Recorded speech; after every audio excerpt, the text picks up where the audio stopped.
Hi, ಎಲ್ಲರಿಗೂ ನಮಸ್ಕಾರ.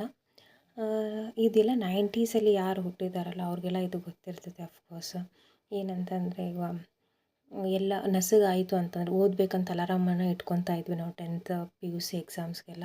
ಅದು ಎಚ್ಚರ ಆಗ್ತಾ ಇದ್ದಾಗ ಅಲಾರಾಮ್ ಅಥವಾ ಅದು ನಮ್ಮ ಪೋಸ್ಟ್ಪೋಂಡ್ ಆಗ್ತಾಯಿತ್ತು. ಆವಾಗ ಓಣಿಯಲ್ಲಿರುವಂಥ ಗುಡಿಗಳಲ್ಲಿ ದೇವಸ್ಥಾನಗಳಲ್ಲಿ ಒಂದು ಸಾಂಗನ್ನು ಹಾಕ್ತಾಯಿದ್ರು. ಆ ಸಾಂಗಿಗೆ ಎಲ್ಲರೂ ಕೂಡ ಎಲ್ಲರಿಗೂ ಕೂಡ ಅಲಾರಾಮ್ ಥರ ಆಗ್ತಾಯಿತ್ತು. ಅವಾಗ ನಮ್ಮ ಪಪ್ಪ ಹೇಳ್ತಿದ್ರು, ಎದ್ದೇಳ್ರಿ ಅಲಾರಾಮ್ ಇಟ್ಕೊತೀರಿ, ಗುಡಿಯಾಗ ಆಲ್ರೆಡಿ ರೆಕಾರ್ಡ್ ಹಚ್ಚಿದ್ರು ಹೇಳಂಗಿಲ್ಲ ನೀವು ಅಂತ. ಆವಾಗ ಆ ಸಾಂಗಿಗೆ ಹೇಳ್ತಾಯಿದ್ವಿ. ಬಟ್ ಇವಾಗ ಯಾವ ಗುಡಿಯಲ್ಲಿ ಕೂಡ ಸಾಂಗು ಇಲ್ಲ, ಏನೂ ಇಲ್ಲ. ಆ ಗುಡಿಯಲ್ಲಿರುವಂಥ ಸಾಂಗನ್ನು ಕೇಳಿಬಿಟ್ಟು ಅಲ್ಲಿರುವಂಥ ಜನಗಳೆಲ್ಲ ಏನು ಮಾಡ್ತಾಯಿದ್ರು ಅಂದರೆ ಎದ್ದೇಳ್ತಾಯಿದ್ರು. ಈಗ ಯಾವ ಸಾಂಗು ಹೇಳೋದಿಲ್ಲ. ಬಟ್ ಯಾವಾಗಲೂ ಕಾಡ್ತಾ ಇತ್ತು ಅಂತ ಆ ಸಾಂಗು. ಆವಾಗದು ಕಿರಿಕಿರಿ ಅನ್ನಿಸ್ತಾಯಿತ್ತು. ಬಟ್ ಈಗ ಅದು ನೆನಪು ಬರ್ತಾಯಿದೆ. ಅದು ಸಾಂಗನ್ನು ಹೇಳ್ತಾ ಇದ್ದೀನಿ ಇವತ್ತು. ನಂಬಿದೆ ನಿನ್ನ ನಾಗಾಭರಣ ಕಾಯೋ ಕರುಣಾಮಯ ನನ್ನ.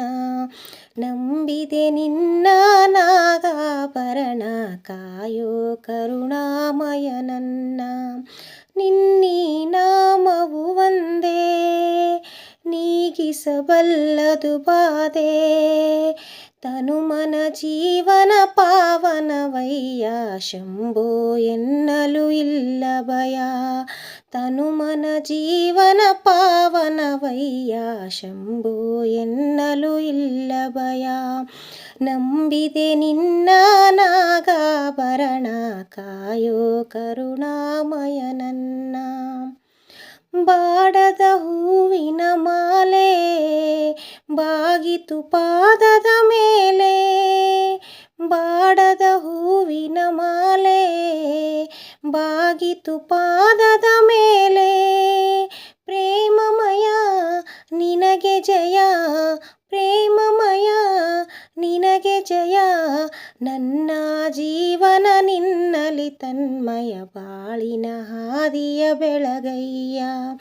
ನಂಬಿದೆ ನಿನ್ನ ನಾಗಾಭರಣ ಕಾಯೋ ಕರುಣಾಮಯ ನನ್ನ. ಎಷ್ಟು ಚೆನ್ನಾಗಿದೆಯಲ್ಲ ಈ ಸಾಂಗ್. ಯಾವಾಗಲೂ ಗುಣಗ್ತಾ ಇರ್ತೀವಿ. ಯಾಕಂದರೆ ಈ ಸಾಂಗ್ ಹಚ್ಚಿದ ತಕ್ಷಣ ನಮ್ಗೆ ಅಯ್ಯೋ ಯಾಕಾರು ಗುಡಿಯಾಗ ಸಾಂಗ್ ಹಾಕ್ತಾರೋ ಅಂತ ಅನ್ನಿಸ್ತಾ ಇತ್ತು. ಬಟ್ ಈಗ ಅದೇ ಒಂದು ಮೆಮೊರೇಬಲ್ ನೆನಪಾಗಿ ಉಳ್ಕೊಂಡ್ಬಿಟ್ಟಿದೆ.